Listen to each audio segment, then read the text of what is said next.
It's a typical story where the bassist kills the singer, the guitarist and the drummer find they're in love with each other. It's the story of the kid who clearly won't know what to say when the love of his life starts to calmly walk away. And it's just a typical story of the king who had it all except for citizens who didn't want his head up on a wall. It's the typical story of the wife who couldn't quit being in love with such a giant piece of shit. Whoa. Hey, what's your name? Talking's for the guys who hate. Reach to sit in silence while we think of what to say. Hey, I don't think this is working out. Will you forget I even asked you to come over to my house? Hey, I don't think I know much, but I know I couldn't take a good plus. So if you feel like I've been talking enough, just tell me to shut up and I will gladly shut the fuck up and no. As a little treat, we're going to start the news with a low-stakes story that isn't actively horrifying. We hope you appreciate it. High school students in England are set to experience significant changes following newly passed education reform. The changes come after the nation's first review of the English curriculum in over a decade, a push that the Department of Education hopes will prove more relevant to the modern world. One significant change is making the citizenship topic compulsory for all students. This is intended to cover subject matter to help students better understand the world and their place within it. Topics like law and rights, and democracy and government are intended to explain how the government functions, and their rights as citizens. Financial literacy, meanwhile, will cover things like budgeting and how to take out a mortgage. The curriculum will also cover media literacy, which the Secretary of Education explained was to fight the epidemic of Sigma male edits. Climate education was also included in the citizenship topic, and considering that the people posting about climate hoaxes tended to have their tests handed back face down, this is probably for the best. These changes come at an important time for students within England's school system. Only earlier this year, the British government voted to lower the voting age from 18 to 16. The change is designed to allow younger citizens to be better represented by the nation's democratic system, and for their concerns to carry more tangible weight. The Education Review also recommended that speaking was given equal status in the curriculum with reading and writing, which has historically been seen as less of a priority. In another forward-thinking incentive, the curriculum will also have a greater focus on misinformation and disinformation, as well as broadening computer science topics to include AI education. The changes to the curriculum have been praised by business leaders who state that the revised topics will make students more employable, as well as notable musicians such as Ed Sheeran and Elton John, who have previously advocated for the expansion of creative subjects. However, not everyone has been so optimistic about the new changes. The Shadow Education Secretary, Laura Trott, stating that some of the revisions were fundamentally wrong and really bad for standards. In her own words, quote, "They talk about all the things they want to put into the primary curriculum, but they are not being clear about what they are taking out." Meanwhile, Pepe de Lacio, General Secretary of the Association of School and College Leaders, thought that although the curriculum changes were positive, the funding to execute it wouldn't be able to meet these new standards. He would state, quote, "It's ironic that the government keep asking for more and more from a pot that is actually getting smaller and smaller. There's about 1 million education rankings depending on how you decide to measure it, but the UK overall tended to sit pretty high in any list we found. In any case, the Department of Education insists that these changes represent a modernization of an education system which is designed to meet the challenges of a strange new world. The last few years have been a particularly difficult time to be going through high school, so maybe actual high schoolers can weigh in on what they think about these new changes. With this in mind, viewers who are looking to become a smarter citizen of the internet may be interested in today's sponsor. It's once again time for our sponsored Surfshark segment, and these guys keep getting easier to recommend. Let's be honest, the biggest selling point is the CleanWeb 2.0 browser extension, which lets you turn off ads for YouTube, or any other site for that matter. A close second would be the ability to get around region-locked content, because streaming services sure do love jacking up their prices. With this in mind, we really can't forget about Surfshark's security benefits, such as its ability to block malware, trackers, and phishing attempts. Surfshark's newest feature is its email scam checker, which on request uses AI to scan content for signs of manipulation. As a channel that got taken down by hackers earlier this year, we really can't stress how painful getting hacked can be. Even if no actual money was stolen, the cost of lost accounts, renewing government IDs, and the countless hours spent in chats with Rockstar support isn't something we'd wish on our worst enemy. It's not quite quite as bad as completing one single class challenge for Battlefield 6, but it comes pretty close. If all of this in a tight, affordable package sounds like a good deal, then boy, do we have some good news. By going to surfshark.com/SirSwag, using the code SirSwag, or scanning this QR code, you'll also score yourself an extra 4 months on the house. The best part is that if you're not entirely satisfied, you can back out within the first 30 days and get a full refund. You lied to us. No questions asked. Surfshark VPN. It's cheaper than the other ones. Meanwhile, a politician in South Africa named Adolf Hitler is set to win a 5th term in office. Nursing is set to be excluded as a professional degree by the American Department of Education. And US Homeland Security uses Halo as a recruiting tool.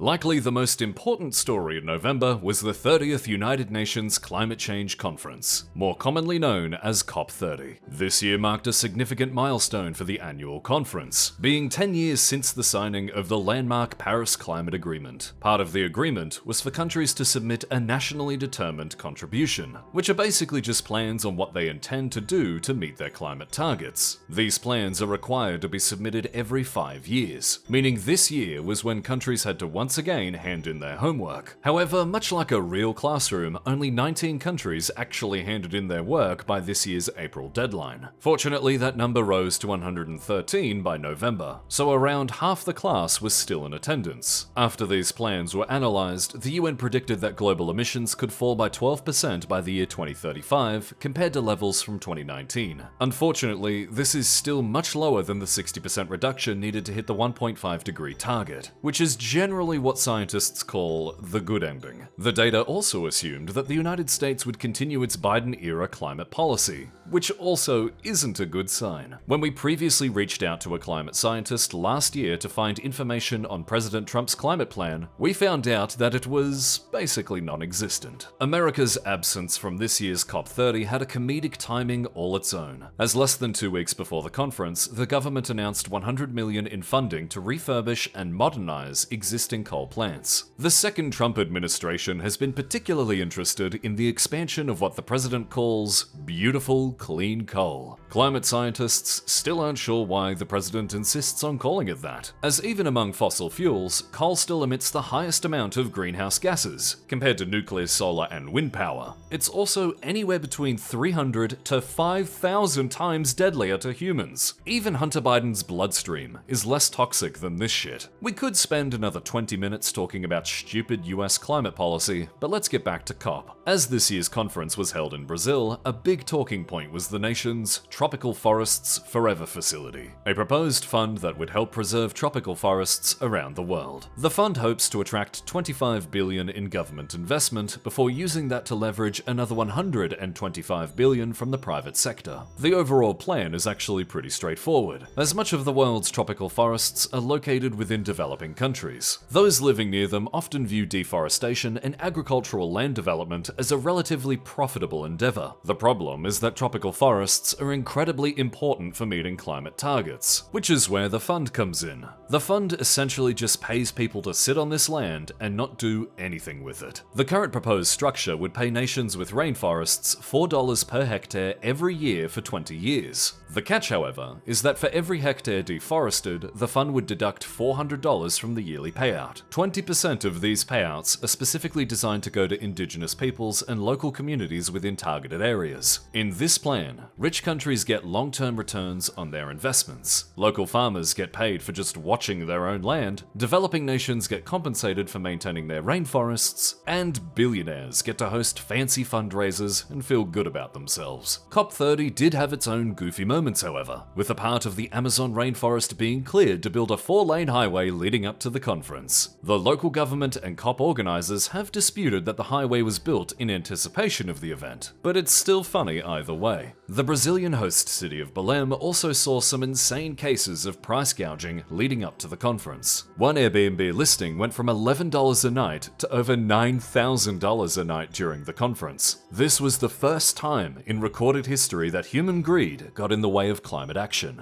The Brazilian government resorted to renting 2 whole cruise ships to provide reasonable accommodation. Considering the horrifying effects that cruise ships have on the environment, you've gotta appreciate that vintage top-shelf irony. Unfortunately, despite the progress made on curbing the efforts of climate change, humanity still lags far behind the progress needed to mitigate the worst effects of what failure represents. Fingers crossed that we get it right in another 5 years.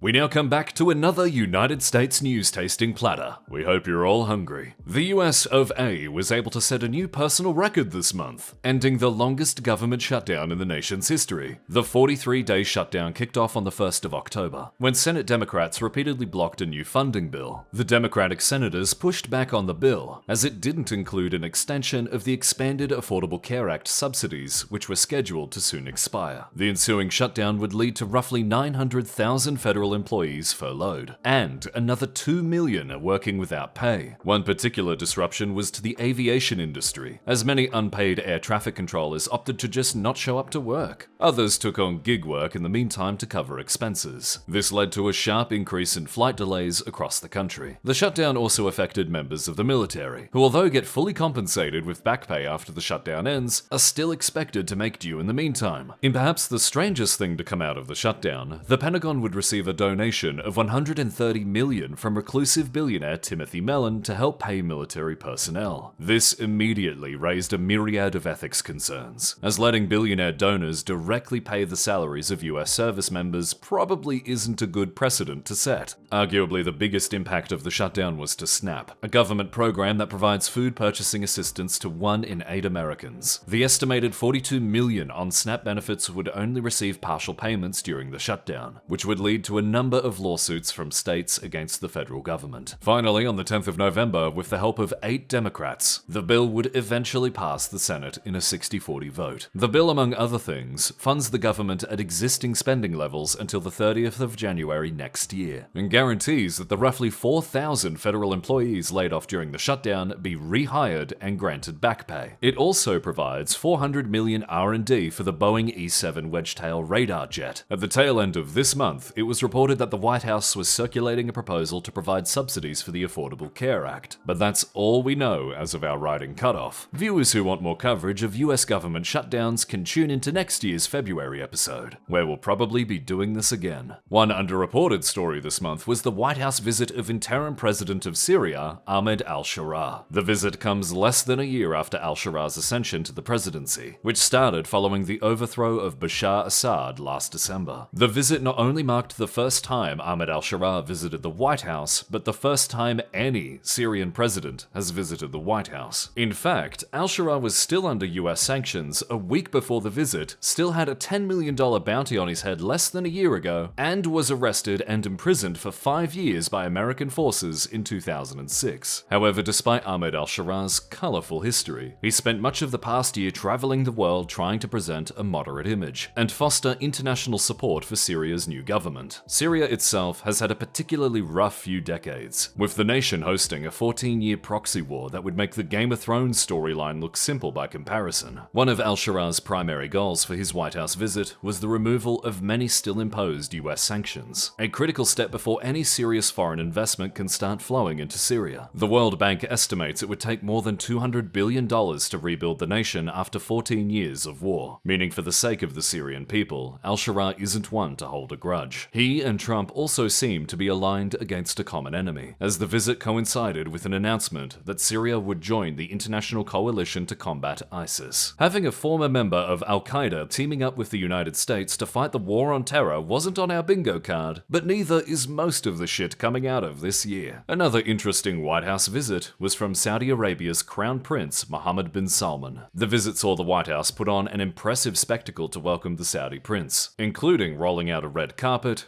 parading an honor guard and flying fighter jets overhead. The visit keeps in line with the Trump administration's broader push to strengthen allied ties within the Middle East. President Trump's earlier trip to Saudi Arabia in May saw both nations commit hundreds of billions in bilateral investment, much of that in the tech and AI sectors. This month's visit also comes shortly after the US committed to sell Saudi Arabia a rumored 48 F-35 fighter jets, a decision which has been met with criticism. A lot of this criticism stems from Israel, a nation that tends to have a lot of enemies in the Middle East, and benefits a lot from being the only nation in the region with access to advanced F-35s. Other critics within the Pentagon have raised concerns that the technology could be shared with China, a nation in which Saudi Arabia shares close ties. This month marks the first time the Crown Prince has visited the White House since the killing and dismemberment of Jamal Khashoggi, a journalist who was critical of the Saudi ruler. A previous investigation by US intelligence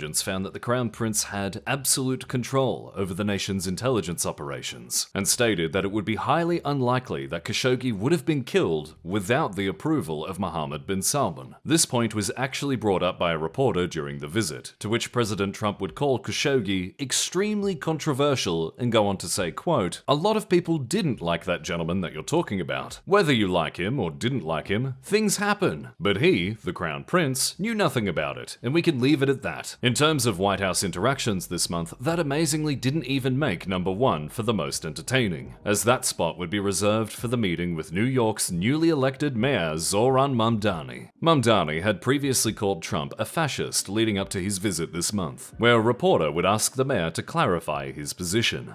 He asked about your comment calling the president a fascist, and your answer was, both President Trump and I have been clear about our positions and our views.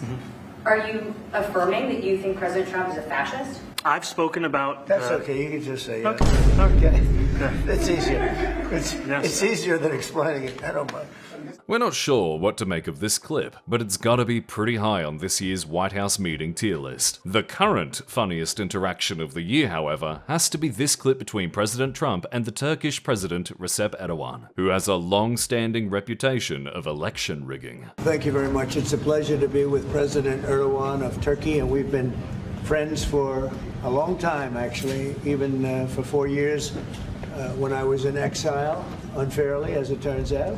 Rigged election, he knows about rigged elections better than anybody. Moving away from Washington, and November also saw a continuation of US airstrikes on alleged drug boats operating within the Caribbean Sea, with another 6 boats being hit and destroyed as of time of writing. The strikes coincide with the slow buildup of naval assets off the Venezuelan coast, with at least 15 vessels making up the largest buildup of US warships in South America in decades. The strike group even includes the USS Gerald R. Ford, the nation's most advanced aircraft carrier. The Trump administration insists that the buildup in the Caribbean Sea is intended to stop the flow of drugs into the United States. However, they've yet to release any evidence that the people getting killed are indeed drug traffickers, although starting in September on a much smaller scale. November saw the campaign given the official name of Operation Southern Spear. Defense Secretary Pete Hegseth stated that the operation was aimed at removing narco-terrorists from our hemisphere and securing the US from the drugs that are killing our people. The legality of these strikes, both internationally and within the United States, has been shaky at best. Luis Monero Ocampo, a former chief prosecutor at the International Criminal Court, would comment on these strikes, quote, "These are criminals, not soldiers. Criminals are civilians. They are criminals, and we should be better at investigating them, prosecuting them, and controlling them, but not killing people." He would later continue, "The US is alleging that it can kill whoever they want. And that's a huge change, because in the past, the US, in particular after 1945, was the guarantor of global peace to protect Western values. Basically, that's a very bad trend for the world." In response, the White House stated that the International Criminal Court had no jurisdiction over the United States and argued that the court itself was a, quote, "biased, unserious entity." The White House Deputy Press Secretary Anna Kelly would go on to state, quote, "It's ridiculous that they are now lecturing President Trump and running cover for evil narco-terrorists trying to murder Americans. The shaky legality of the continued strikes was also of great concern to the Colombian president Gustavo Petro, who ordered his nation's security forces to stop sharing intelligence with the United States. After visiting one of the Colombian fishermen who was allegedly killed in one of the strikes, he would state in his own words, quote, "He may have been carrying fish, or he may have been carrying cocaine, but he had not been sentenced to death. There was no need to murder him." News outlet CNN also reported this month that the UK has suspended some of its intelligence sharing with the US over similar concerns. Whether this is actually true, we have no idea. US Secretary of State Marco Rubio called bullshit on the claim, while the UK government just stated that it doesn't comment on intelligence matters. Of course, it's been speculated that military intervention within the Caribbean Sea has been less about the drug trade and more about trying to topple Venezuelan President Nicolas Maduro. The Pacific has a lot more drug smuggling activity. Venezuela's illicit drug industry is much lower than many other South American nations. And if you really wanted to get into the weeds, you could also mention recent cuts to drug harm reduction programs within the United States. Meanwhile, President Trump previously stated that he'd like to start hitting targets within Venezuela itself, has already sent CIA agents into Venezuela, and let's also not forget the $50 million bounty on the head of President Maduro. Only last month, it was reported that a US agent had tried to bribe President Maduro's pilot to divert to a place where US authorities could capture him. Commenting on the naval buildup, President Maduro himself would state, quote, "No more forever wars, no more unjust wars, no more Libya, no more Afghanistan, long live peace." Experts don't seem convinced that the US would commit to a full-scale invasion of Venezuela, but rather the military buildup seems intended to hype up one of Maduro's allies to overthrow him from within. However, with how much Maduro's top allies get paid to stay loyal, trying to find anyone willing to flip isn't exactly an easy task. If a $50 million bounty hasn't been enough, maybe money isn't the problem. As for why the US would want a regime change, they're not exactly short on reasons. The drug trade is a minor part, but Maduro's regime also has close ties to Russia and Iran, which are currently on America's shit list. Of course, there's also a democratic angle, with Maduro basically acting as a dictator in all but name, and causing 20% of the population to leave under his leadership. The big elephant in the room, however, is Venezuela's huge wealth of natural resources, including, among other things, the largest confirmed oil deposits on the planet. The US isn't exactly beating the invader country for oil accusations with this one. The situation off the Venezuelan coast has been growing slowly and steadily, but what it's actually leading up to is still unclear. In any case, we'll probably be checking back next month to see how the situation unfolds.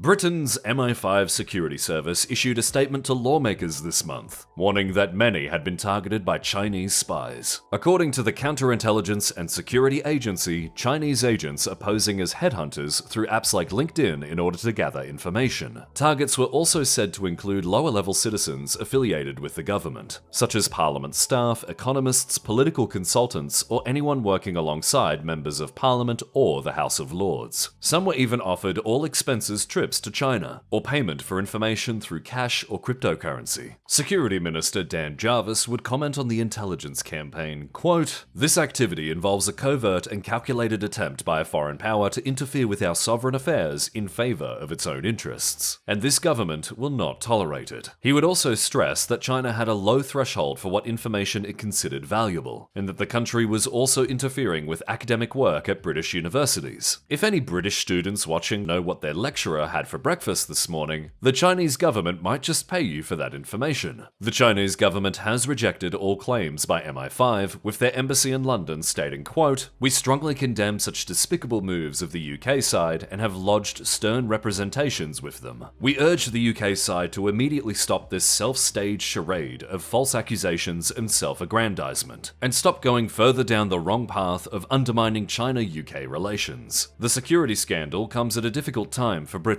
as only this September 2 British men were charged with spying on members of parliament on behalf of the Chinese government. However, this case was ultimately abandoned by prosecutors, stating that the British government had not provided clear evidence to show that Beijing was a threat to its national security. Opposition politicians would go on to accuse Prime Minister Keir Starmer of letting the case slide to maintain good relations with China. The MI5 revelations also come just weeks before the UK government is set to approve a massive Chinese embassy in London. The 20,000 square meter embassy would be the single largest in Europe. However, MI5 didn't seem particularly worried about its potential as a security risk. In his own words, former assistant chief of MI6 would comment on the embassy, quote, "The size of the embassy is immaterial. It is far easier to monitor staff centered in one location rather than dispersed all around the city." It should also be noted that Chinese intelligence efforts haven't just been limited to the UK. Near the end of September, a former aide to a member of the German parliament was sentenced to nearly 5 years for spying on behalf of the Chinese government. The information obtained mainly focused on the transport of military vehicles, troops, and military drones. Returning to the UK, and Conservative Shadow Home Office Minister Alicia Kearns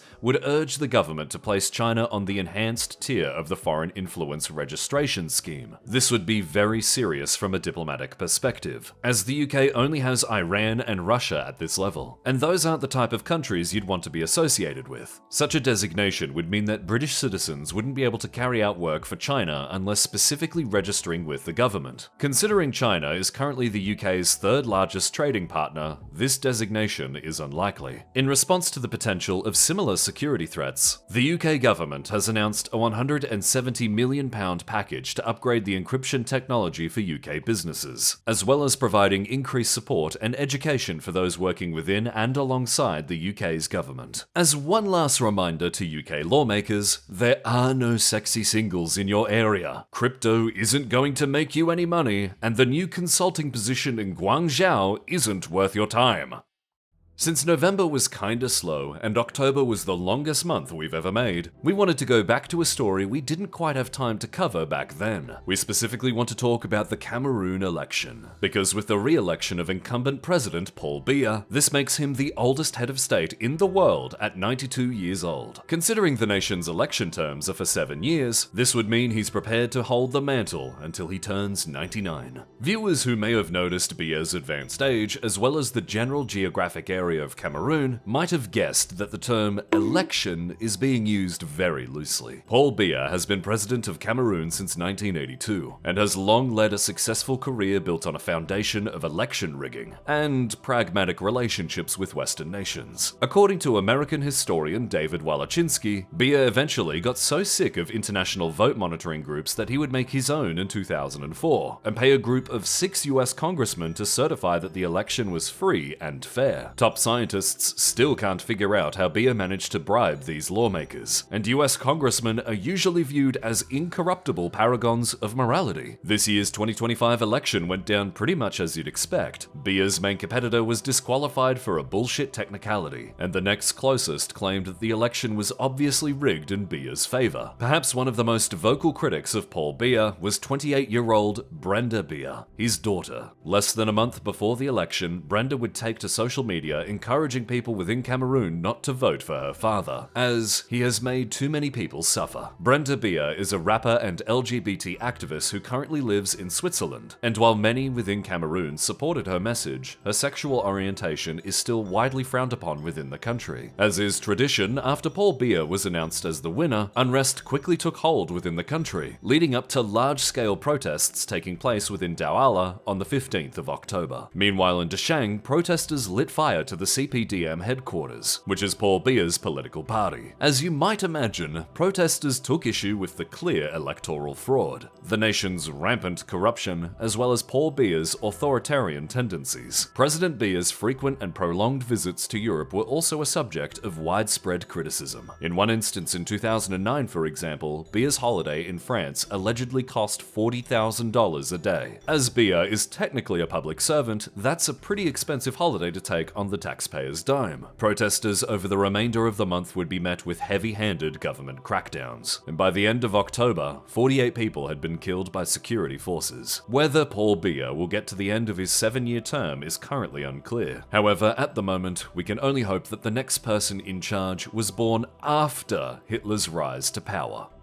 Blessing us with some more goofy news this month, the former president of Brazil, Jair Bolsonaro, was arrested in November over an alleged plot to escape the country. Regular viewers may know that Mr. Bolsonaro was recently sentenced to 27 years in prison. The charge in question is a cheeky little attempt to overthrow the government after losing the 2022 election. Brazil's January 8th incident culminated in a sizable crowd of Bolsonaro supporters storming multiple government buildings in the government's capital. The end goal was to overthrow the democratically elected president Lula da Silva. Fast forward to the early hours of the 22nd of November this month, and Bolsonaro, now under house arrest, attempted to use a soldering iron to tamper with his ankle monitor. He would then be arrested and taken into custody. Supreme Court Justice Alexandre de Moraes, who himself was the target of an assassination plot by Bolsonaro, said that the planned protest later that day, organized by Bolsonaro's son, tipped them off about a potential escape attempt. It should be noted that this was far from the first time that Jair Bolsonaro attempted to flee the country. On the 12th of February 2024, Bolsonaro visited the Hungarian embassy in Brasilia for 3 whole days, presumably to seek asylum from Hungary's sympathetic president Viktor Orban. Fast forward to August this year, and Brazil's federal police found messages linking Bolsonaro to an asylum request in Argentina, which is currently headed by another ally, President Javier Milei. This month, however, Justice Alexandre de Moraes suspected that Bolsonaro would attempt to flee to the US Embassy in Brasilia. This is a 13-kilometer trip from Bolsonaro's house that would have taken only 15 minutes by car. US President Donald Trump has long been a vocal supporter of Jair Bolsonaro, and even placed specific sanctions on Justice Alexandre de Moraes under the Magnitsky Act. Leader of the campaign to pass the act, William Bauder, previously commented that this was the, quote, first clear abuse of the Magnitsky Act, which was initially passed to punish human rights abuses. Whether President Trump would have actually granted Jair Bolsonaro political asylum is a question we may never know. We can only assume that the pro-Bolsonaro and the anti-immigration parts of his brain would have been fighting it out like the end scene of Revenge of the Sith. When informed of Bolsonaro's arrest by the press, he would simply comment, quote, "Is that what happened?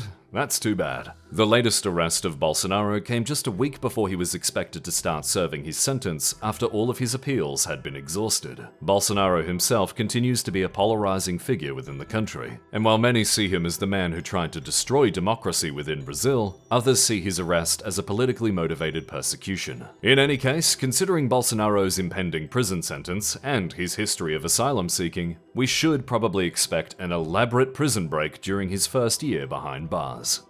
In recent times, the UK has been drawing up plans for a new nuclear reactor complex. The North Welsh site of Wilver was selected for the construction of 3 small modular nuclear reactors. Wilver was previously home to another nuclear plant, and although being officially closed in 2015, a full decommissioning of the site isn't expected to be completed until the year 2101. The new complex will house 3 small modular reactors, each generating about 470 megawatts of electricity, enough power for 1 million homes. The 3 reactors would thus combine to theoretically generate 1.4 gigawatts of electricity, enough power for 3 million homes, or slightly more than 1 DeLorean time machine. The company supplying the reactors may be surprising to some viewers, with responsibility falling to none other than Rolls-Royce. Rolls-Royce was originally established in 1906 as a luxury car maker and engineering house. With the outbreak of World War I, the company was persuaded by the British government to begin making aircraft engines, a tradition that would continue into the Second World War, most notably with the British Spitfire.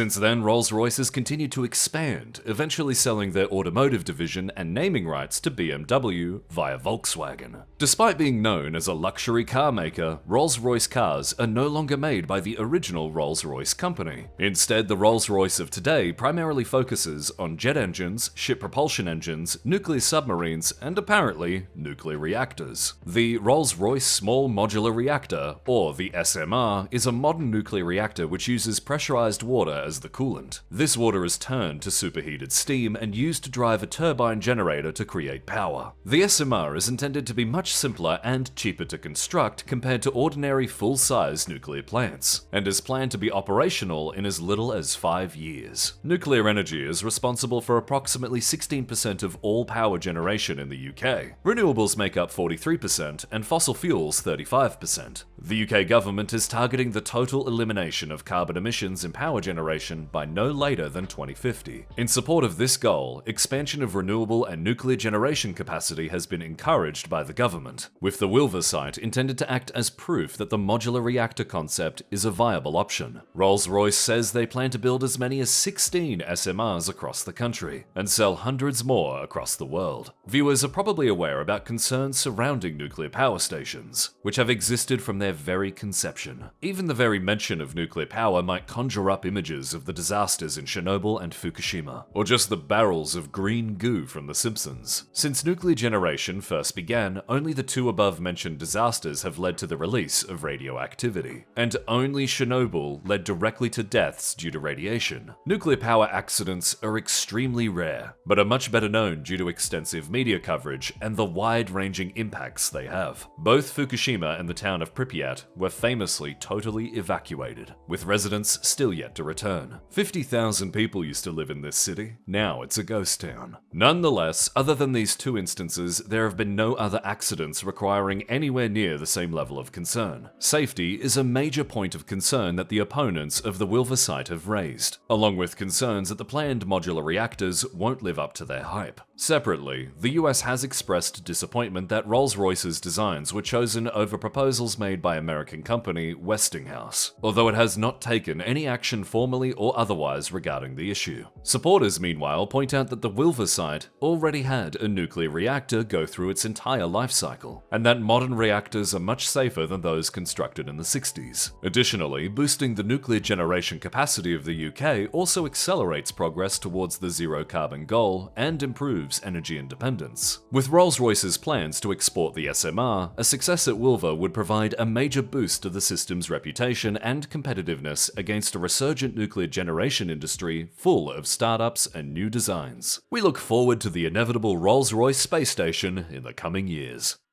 The invasion of Ukraine has now creeped past the 3-year and 9-month mark. A big talking point within Ukraine was when President Zelensky kicked out multiple members of his cabinet and inner circle, as well as sanctioning a number of others. The dismissals came after federal investigators published extensive evidence of corruption within the Ukrainian government. Specifically, they accused Zelensky's close associates of siphoning more than $100 million from the energy sector through kickbacks paid by contractors, independent and otherwise.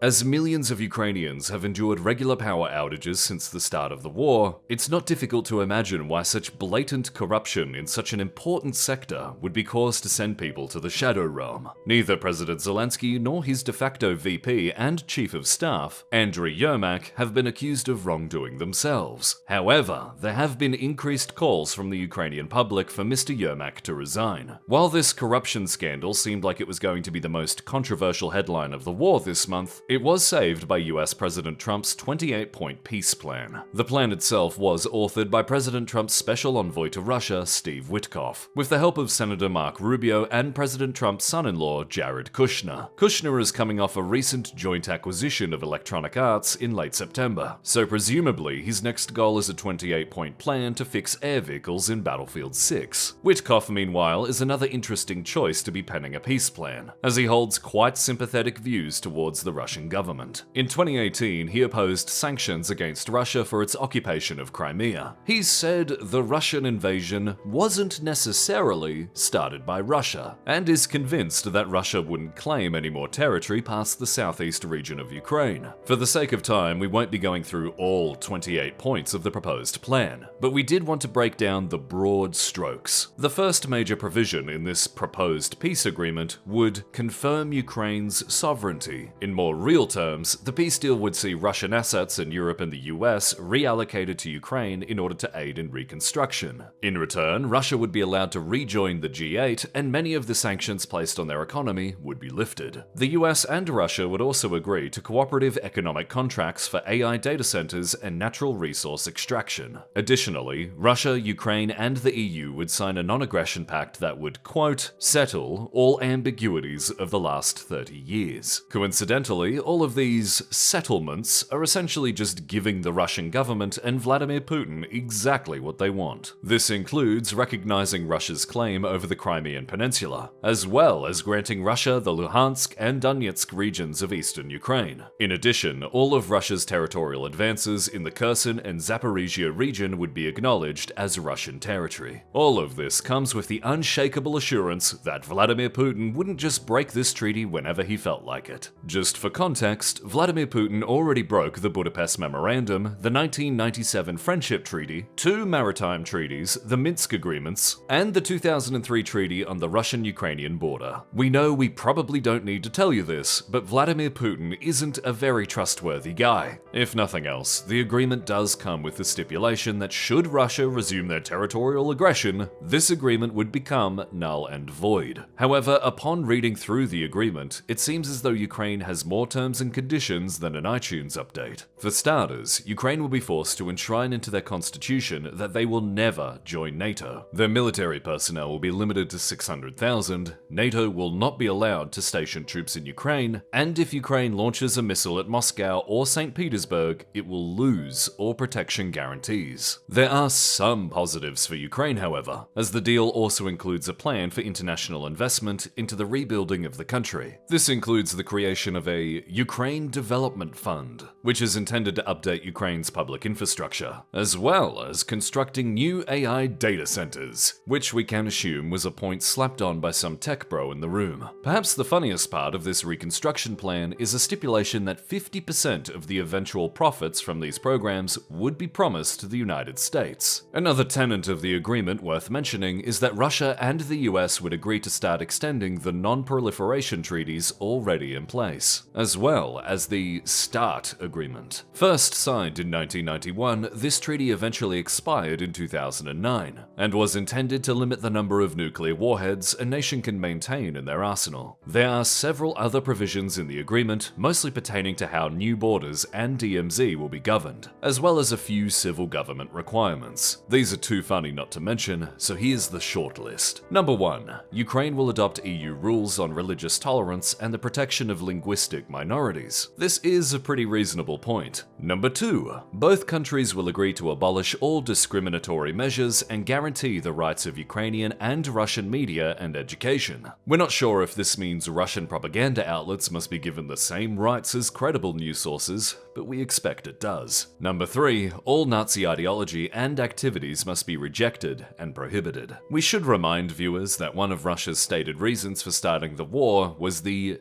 denazification of Ukraine. We've talked about how Russia and Ukraine have very similar levels of Nazi activity, so this mostly seems like a PR point for Russia. As for the hostages and prisoners of the war, the agreement would have Russia and Ukraine release all of their hostages in an all-for-all style release program. Additionally, both nations will be required to provide resources to all civilian detainees in order to reunite them with their families. This agreement also makes a point of noting that measures will be taken to alleviate the suffering of the victims of the conflict. As for what this means in real terms outside of the economic reconstruction plans we previously mentioned, we don't know. Lastly, the treaty determines that all parties involved in the war will be granted amnesty for their actions. This means that no soldiers or commanders from either side will be put on trial for war crimes, no matter their actions during the war. As you might imagine, Russian representatives have been very enthusiastic about the proposed peace plan. The plan essentially gives Russia everything they want, exonerates all wrongdoings during the war, lifts all sanctions and restrictions on global trade, limits Ukraine's defense capabilities, and gives Ukraine absolutely zero recourse if Russia decides to finish the job. It may already be clear by now, but Ukraine had no part in drafting this deal.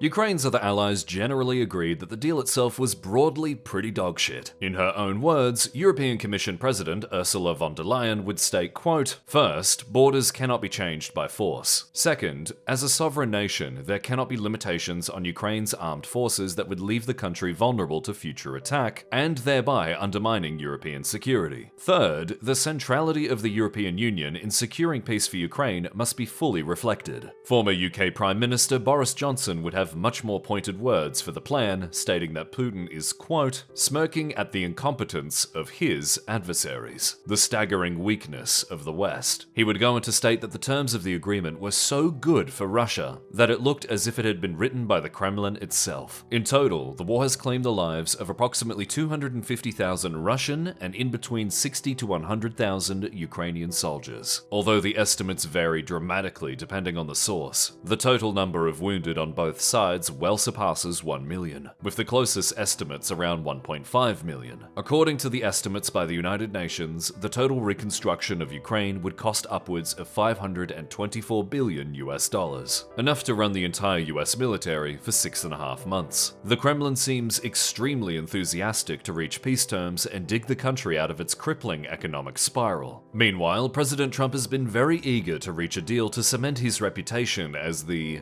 peace president. Finally, Ukraine and its allies obviously want the war to end, but only if a deal can secure the sovereignty of both Ukraine and the rest of Europe. As always, we'll keep reporting on the region as it develops. It's the end of the news, which means it's once again announcement time. As you might remember last month, we promised we'd be releasing our huge Modern Warfare project roughly 3 weeks ago. Unfortunately, we were immediately caught up in copyright hell. And we're not even sure that the company who claimed us actually owns the music we used. Basically, it means we had to entirely remove the intro that Krusty took an ungodly amount of time to make. The good news is that the intro actually makes for a really good trailer. So that's how we'll be going out this month. Whether we'll actually claw our way out of copyright hell by the time this goes live, we can't say for sure. But what we can say is that this project, the news, and everything else on this channel wouldn't be possible without our incredible Patreon supporters. With all of this said, roll the trailer, Skip D.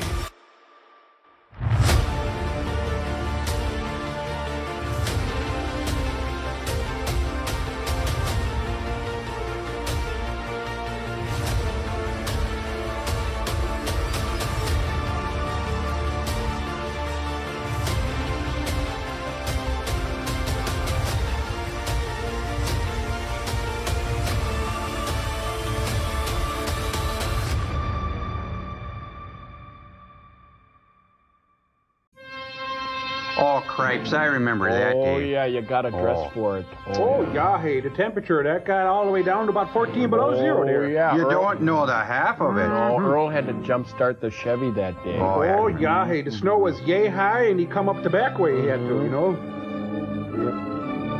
Of course, I don't know nothing about that. Oh, no. No. Then we seen where all the schools was closed. Oh, yeah. Of course, the kids enjoyed that part. That was real good, yeah. It was just like the winter of '75 when it got down to 30 below. Oh, yeah, but when you consider the wind chill, you know, it's Oh, the when it's wind about chill. 100 below.